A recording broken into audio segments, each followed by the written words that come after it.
ఎప్పటి నుంచో ఎన్నికలకు సంబంధించి పేరుకి పార్టీలు రహితంగా జరగాలి అని పైకి కనిపిస్తున్నా పూర్తిగా పార్టీలు ప్రలోభ పెట్టే సిచ్యువేషన్గా మారిపోయాయా? జరుగుతున్న ఏకగ్రీవాలు కానీ ఇవన్నీ మీకు ఎలా అనిపిస్తున్నాయి? ముందుగా మీకు ప్యానెల్ ఉన్న మిత్రులు తాళూరు శ్రీనివాస్ గారికి, జితేందర్ గారికి అందరికీ నమస్కారం. నమస్తే, చెప్పండి.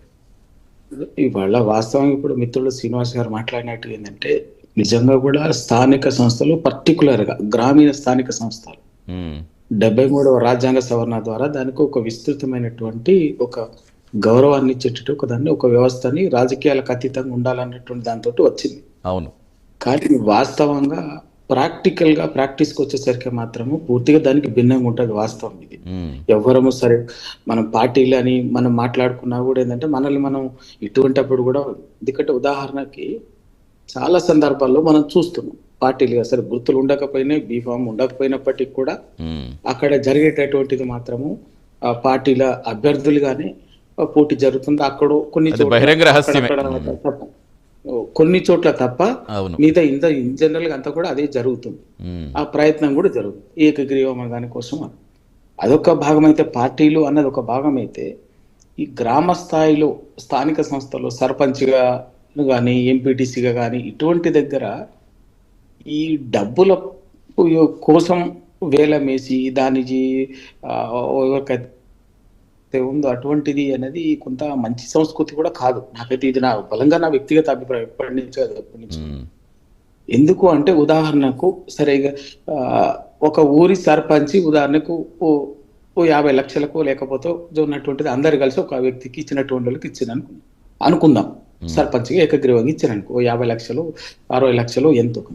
కానీ ఇప్పుడు ఏమైతుంది, అటువంటి వచ్చినటువంటి వ్యక్తులు ఎవరు వస్తున్నారో డబ్బులు ఇచ్చి అప్పటికప్పుడే రాజకీయాలతో సంబంధం లేకుండా, సమాజం అంటే ఏందో సంబంధం లేకుండా ఆ ఊరు పట్ల కానీ అక్కడ స్థానిక పరిస్థితుల పట్ల కానీ, ఇంకా రాజ్యాంగం అన్నది పక్కకు పెట్టండి, పరిస్థితుల పట్ల కానీ ప్రాథమిక అవగాహన లేనటువంటి వ్యక్తులు కూడా ఎక్కడో డబ్బులు సంపాదించుకుని ఏదో మనం ఓ సర్పంచ్ అయిపోతే గౌరవంగా ఉంటాం, అది ఉంటాం అన్నది.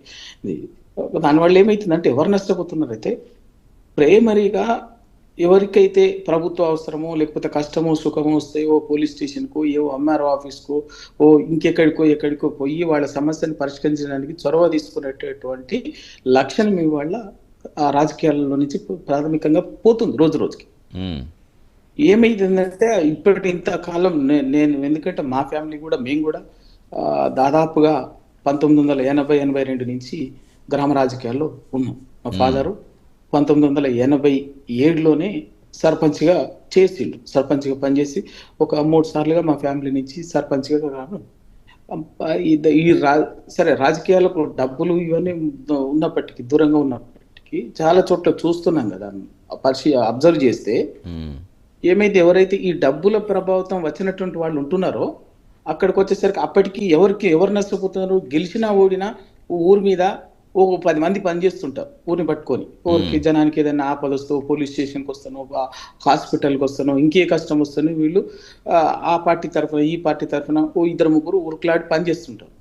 వాళ్ళ అల్టిమేట్ ఎందుకు పనిచేస్తుంటారు అంటే, అరే అవకాశం వస్తేనే సర్పంచ్ అయితేనేమో, ఎంపీటీసీ అయితేనేమో, ఇంకోటి ఉప సర్పంచ్ అయితేనేమో అన్నటువంటి దాంతో ఒక ఆ జీల్తో పనిచేస్తుంటారు. కానీ వాళ్ళకి ఏమవుతుందంటే 30 లక్షలు 40 లక్షలు ఇవాళ వచ్చేసే పెట్టుబడిగా వచ్చేసింది పోటీ చేయాలంటే. ఆ పరిస్థితుల్లో ఒక సర్పంచ్గా ఒక 20 లక్షలు 30 లక్షలు పెట్టి పోటీ చేయటం అనేది వాళ్ళు నిజంగా కూడా వాళ్ళకు ఏ రకంగా కూడా అది ఆ తర్వాత వాళ్ళకు ఆ మేరకు లబ్ధి పొందేట్టు ఉండదు. సరే రాజకీయంగా ఎన్నైనా మాట్లాడుకోవచ్చు విమర్శ చేయటం కోసం. ఎవరు ఈ పెట్టుబడి పెడుతున్నారంటే అప్పటి వరకు అసలు రాజకీయాలన్నా లేకపోతే అక్కడ స్థానిక పరిస్థితులన్నా ప్రజలన్నా ఏమి పట్టింపు లేనటువంటి వాళ్ళు బయట ఎక్కడో వ్యాపారాలు చేసుకొని ఇంకేదో చేసుకొని సంపాదించుకొని అప్పటికప్పుడు పెద్దరికం కోసం, పెత్తనం కోసం, గౌరవం కోసం రావటము. ఆ తర్వాత వాళ్ళు ప్రజలకు ఏదైనా కష్టం వచ్చింది అనుకోండి, ఇబ్బంది వచ్చింది అనుకోండి, మీరు డబ్బులు పెట్టి అది అడిగే హక్కే పోతున్నది. నైతికంగా ప్రశ్నించి ఆ గెలిపించినటువంటి వాడిని ప్రశ్నించి మాకు పని ఎందుకు చేస్తలేవు అనేటువంటి నైతిక హక్కు పోయి, హక్కే లేకుండా పోయింది. దీంతో రోజు రోజుకు ప్రజలు ఇబ్బంది పడుతున్నారు. ఇది ఖచ్చితంగా రాజకీయాలకు అతీతంగా, పార్టీలకు అతీతంగా ఇది సంస్కరించబడాల్సినటువంటి అంశం.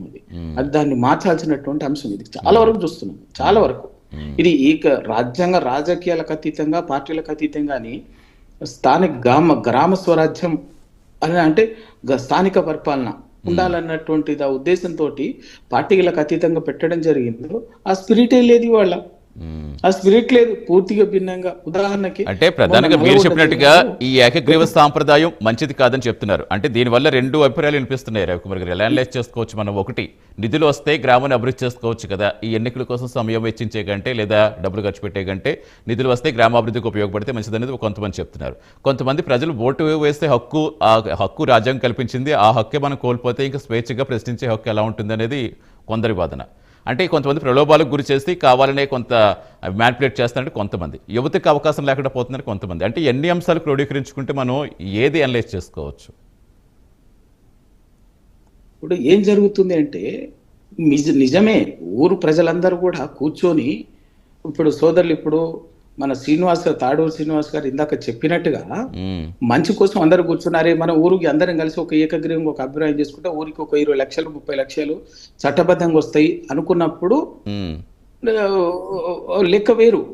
కానీ ఇక్కడ ఏమైతుంది, ఎవరో ఒకరు అభ్యర్థి ప్రభుత్వం నుంచో కేంద్రం నుంచో రాష్ట్రం నుంచో ఒక ప్రోత్సాహకంగా వచ్చేటటువంటి ఫండ్ కాదు ఇది. అటువంటి దానికి ఇదివరకు ప్రభుత్వంలోనే ఉన్నది ఆ విధానం కూడా. అవును, ఏకగ్రీవంగా ప్రభుత్వం ఎన్నుకున్నట్టయితే ప్రభుత్వం నుంచే 10 లక్షలు ఇచ్చేటటువంటి విధానం ఉన్నది. అది కాదు ఇక్కడ. అది ఎవరికి అభ్యంతరం లేదు వాస్తవంగా అదే జరిగితే. కానీ ఇక్కడ జరుగుతున్నది ఏంటంటే, నాకు సర్పంచ్ ఇస్తే నేను ఒక 50 లక్షలు ఊరికి ఇస్తా, ఏకగ్రీవంగా అవకాశం ఇస్తారా ఇయ్యరా, ఇయ్యండి అని చెప్పేసి అన్న పద్ధతి మొదలై ఏమైందంటే యాక్షన్స్ దగ్గర పోతుంది. కొన్ని చోట్ల బెదిరింపులకు పోతున్నది యాక్షన్స్. ఇప్పుడు ఏమైతుంది, ఉదాహరణకి నిన్న మొన్న రప్చర్ అయింది చూసినాం. మా సొంత మండలంలోనే బంగారుగడ్డ అనేటువంటి ఊరు జరిగింది. యాక్షన్ పెడితే 73 లక్షలకు పోయింది ఆ ఊరు సర్పంచ్. ఆ ఊరు ఓట్లు ఎంత? 2300 ఓట్లు, 73 లక్షలు. అంటే ఇవన్నీ కూడా ఏమైతాయంటే నైతికంగా ప్రజల ప్రశ్నించే హక్కుని చంపేస్తున్నవి. ఆ వ్యక్తి ఏమైందంటే, నేను కొనుక్కున్న సర్పంచ్ గెలిచినటువంటి వాడు, రేపు తీసుకున్నటువంటి వాడు ప్రజలు ఓట్లేస్తే నేను గెలిచినటువంటి భావన పక్కకు పోయి, ప్రజాస్వామ్య స్ఫూర్తి రాజ్యాంగ స్ఫూర్తి పక్కకు పోయి ఏం జరుగుతుందంటే, నేను డబ్బులున్నాయి కొనుక్కున్నా, నా ఇష్టం ఉంటే పని చేస్తే లేకపోతే లేదు, నువ్వు ఎవడారు కాడికన్నా అంటే ఉంటుంది. ఒక కనిపించకనే ఒక వాతావరణం అనేది వాళ్ళ సమాజంలో ఎస్టాబ్లిష్ అవుతున్నది. అది సమాజానికి మంచిది. ప్రశ్నించే హక్కు ప్రజలు కోల్పోయే అవకాశం ఎక్కువగా ఉందని చెప్తారు.